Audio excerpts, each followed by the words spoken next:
Salut les amis, alors voici ma nouvelle trottinette qui vient en remplacement de la Dualtron Mini, une V7 10 Plus que j'ai eu il y a 2 jours. Alors celle-là c'est une 60 volts, 20,8 ampères. Elle est au prix de 1999 €. Elle existe aussi en 20,6 ampères au prix de, il me semble, 2299 €. Et vous avez le modèle 28 ampères qui est au prix de 2599 €. Donc ça fait 1999 €, 2299 € et 2299 € pour celle à 28 ampères. Donc j'ai pu rouler, je l'ai eu il y a 2 jours, donc j'ai pu rouler à peu près 30 km avec, histoire de roder les freins. Frein à disque avant et arrière hydraulique, amortisseurs avant et arrière aussi, qui sont très confortables malgré mon poids de 52 kg, donc ça c'est plutôt pas mal. La béquille aussi, elle est très qualitative et elle semble très solide, elle ne bouge pas du tout. Au niveau du garde-boue, on ne sent pas les vibrations. Des pneus de 10 pouces chambre à air, 2 ports de charge. Hop. Ici vous avez le Komodo Sport, double moteur, klaxon. Ici au niveau des poignées, poignées ergonomiques, clignotants. Les clignotants, elles s'activent et elles durent 12 secondes. Vous ne pouvez pas les couper. Là, le nouveau display qui est en couleur, donc on va l'allumer. Hop, une fois qu'il est allumé, il faut qu'on passe la carte, la petite carte V7. Voilà, la petite carte V7 que vous passez tout simplement ici, et là c'est allumé. Donc pour allumer le display, c'est pas compliqué. Vous restez appuyé ici, et puis une fois qu'il est allumé, vous pouvez naviguer. On va regarder si ça, on voit pas très bien parce que la caméra, hop, ici le trip quand vous allumez, la tension et le dos. Donc ensuite vous pouvez choisir le mode 1, 2, 3 là via les boutons plus et moins qui se situent là et là. Voilà, vous pouvez rentrer dans les menus en restant appuyé sur les 2 boutons plus et moins, hop, qui vous permettent de régler le display. Donc ça va de 1 à 20. Donc vous pouvez choisir de mettre en fonction l'ABS ou pas, la récupération de freinage, de régler également si vous voulez démarrer en poussant la trottinette ou pas, et de régler bien sûr bien évidemment pas mal d'autres choses, comme par exemple la dimension des roues.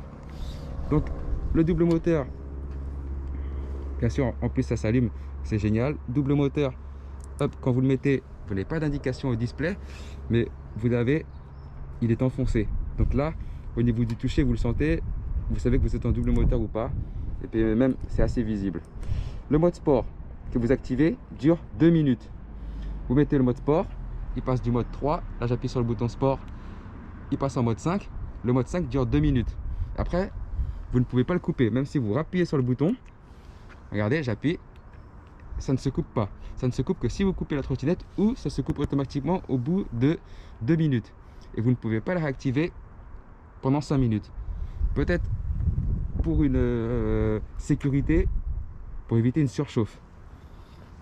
Là, le klaxon. Bon, on n'entend pas grand chose. Un guidon pliable. Vous dévissez ici, vous tirez, vous rabattez. Très bien. Au niveau du système de fermeture, vous dévissez à ce niveau-là, vous tirez, vous levez la tige de sécurité et vous pouvez la plier. Quand vous levez la tige de sécurité, maintenez ça ouvert avec votre main droite ou gauche, peu importe, pour pas que le crochet se remette dedans. Parce qu'il arrive souvent que le crochet se remette dedans, et même si vous tirez, vous ne pouvez pas plier la trottinette. Ensuite, une fois qu'elle est pliée la trottinette, grâce à ce crochet là, vous pouvez maintenir la trottinette au niveau du marchepied. Le marchepied qui est très confortable, qui n'est pas trop haut, pas trop bas et permet une bonne stabilité. Donc le crochet va venir entre ces deux ergots, mais faites attention quand même parce que ça bouge, hein. Plusieurs fois quand je l'ai plié et je voulais la mettre dans la voiture, ça peut sortir parce que vous n'êtes pas en tension. Il faut que ce soit bien en tension, comme ça, parce que si ça dépasse un peu, ça redescend un peu, ça sort des ergots et ça bouge, ça peut vous tomber dessus ou la trottinette peut tomber et peut s'abîmer. Donc pour allumer la lumière sur le dos, vous restez appuyé sur le bouton plus et là, hop, vous avez un petit voyant de lumière à ce niveau-là qui va permettre d'allumer la lumière qui se situe sur le garde-boue avant, sur le côté du deck et bien sûr à l'arrière au niveau gauche et droite. Ici c'est juste ça fait juste office de catadioptre ou de réflecteur, mais ça ne s'allume absolument pas. Ensuite vous avez les clignotants, comme je vous avais dit, vous appuyez une pression dessus, ça s'allume à l'avant et à l'arrière. Ils sont assez bien visibles des automobilistes, mais même s'ils sont placés bas, c'est toujours mieux que rien. Ensuite vous pouvez le mettre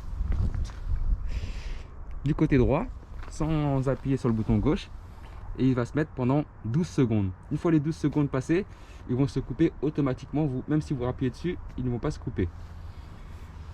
Qu'est-ce que je peux vous dire d'autre? Le poids est de 36 kg.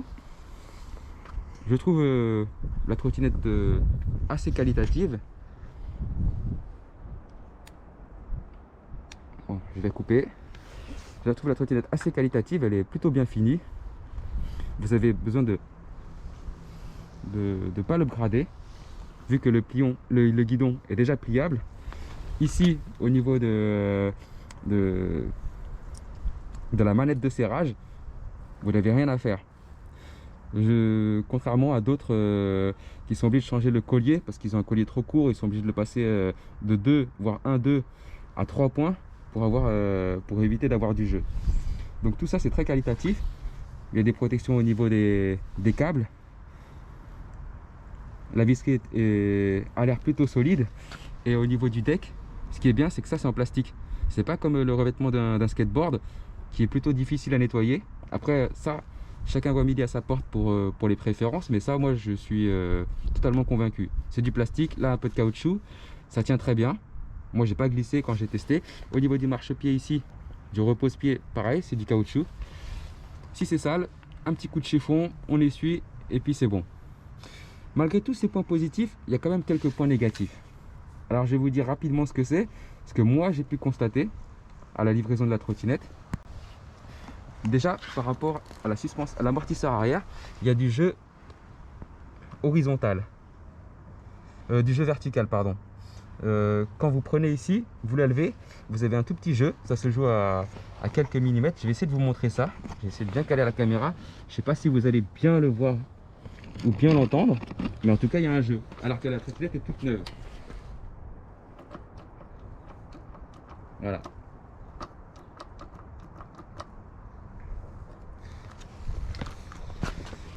Ça, c'est le jeu vertical que j'ai pu constater. Ensuite, vous avez quoi d'autre? Ah oui, vous avez au niveau du câblage, ici, vous avez des petits joints. Je ne sais pas si vous arrivez bien à le voir. Vous avez du joint silicone noir, du mastic. Sauf que celui-là, il est déjà rompu. Voilà, donc je vais mettre de la colle glue et je vais remettre un joint par-dessus pour refaire l'étanchéité. Je ne sais pas si vous le voyez bien, hein. Si vous ne le voyez pas bien, je suis désolé. Il y a un peu de soleil. Voilà. Le joint est situé ici. Il a l'air assez fragile parce que de ce côté-là, il s'est déjà rompu et je vais déjà devoir le réparer au bout de 2 jours. Qu'est-ce qu'il y a d'autre comme point négatif? Oui, je vous ai parlé du crochet. Il fallait faire attention. Je vous ai parlé de l'amortisseur arrière, du mastic silicone et il faut que je vous parle à ce niveau là de la suspension avant. Je vais vous dire pourquoi. Hop, on va tourner ça un peu. Là vous avez un câblage qui est protégé, mais qui n'est pas protégé au-dessus. Il est protégé à ce niveau-là. Tant mieux, hein, c'est très bien. Sauf que le problème, c'est que ça touche. Hop, voilà, ça touche. Et à force de toucher, et ben ça va s'abîmer. Donc on sera obligé de reprotéger derrière. Ça, c'est dommage. J'ai essayé de pousser un peu, etc. Mais c'est très très rigide. Donc ça continue à toucher. La seule solution, c'est soit de laisser une petite usure et voir ce que ça donne, ou bien une fois que l'usure est faite, on reprotège derrière et on va recommencer à chaque fois que ça sera usé. Ils ont mis un joint ici, mais ils n'ont pas mis de joint là, à ce niveau là. Ils n'ont pas mis de joint ici aussi. Je ne sais pas pourquoi. Derrière, c'est pareil. Au niveau de la sortie du câblage, ils n'ont pas mis de joint. Mais ils en ont mis ici. Ici, pas de joint. Donc, je sais pas pourquoi. Un petit truc qui me dérange aussi, mais après ça peut-être pour vous, c'est pas trop grave, mais moi, ici, et j'ai regardé sur les autres V7 10 Plus, qu'il y a du jour. Alors, ce jour, est-ce que, même si elle n'est pas faite pour rouler quand il pleut, etc., est-ce que l'eau ne peut pas pénétrer à l'intérieur? Ou est-ce si elle pénètre, est-ce que elle s'évacue pas quelque part? Est-ce qu'elle s'évacue pas à ce niveau-là? Ça, je ne sais pas. Mais le fait qu'il y ait du jour pour moi ici, ça me dérange un peu. Mais bon, la trottinette parfaite n'existe pas. Et ça, ce n'est que mon point de vue concernant les qualités et les défauts. Donc voilà, c'est une trottinette assez qualitative. J'avais vérifié tous les serrages avant de rouler. Et j'avais vérifié également la pression des pneus, parce que c'est la chambre à air. Et j'avais réglé également le display. Donc j'ai réussi à aller à une vitesse compteur, j'ai bien dit une vitesse compteur de 82 km/h, ce qui est plutôt pas mal. Je ne sais pas ce que ça donne en vitesse réelle, mais j'en suis très très satisfait. Maintenant que le rodage des pneus, le rodage des freins a été effectué avec le petit 30 km que j'ai effectué hier, je vais continuer un petit peu à la roder et puis je vais continuer à vous faire des vidéos pour vous dire mon ressenti au fur et à mesure, et puis pour comparer à d'autres trottinettes également, parce que je vais pouvoir essayer grâce à e-mobility shop une 010X, et également e-mobility shop qui va me prêter une Pablo, une concurrente directe de la Xiaomi M365. Donc voilà, continuez à me suivre. Ou bien si vous me découvrez, j'espère que la vidéo vous a plu, et je vous dis à bientôt pour une nouvelle vidéo.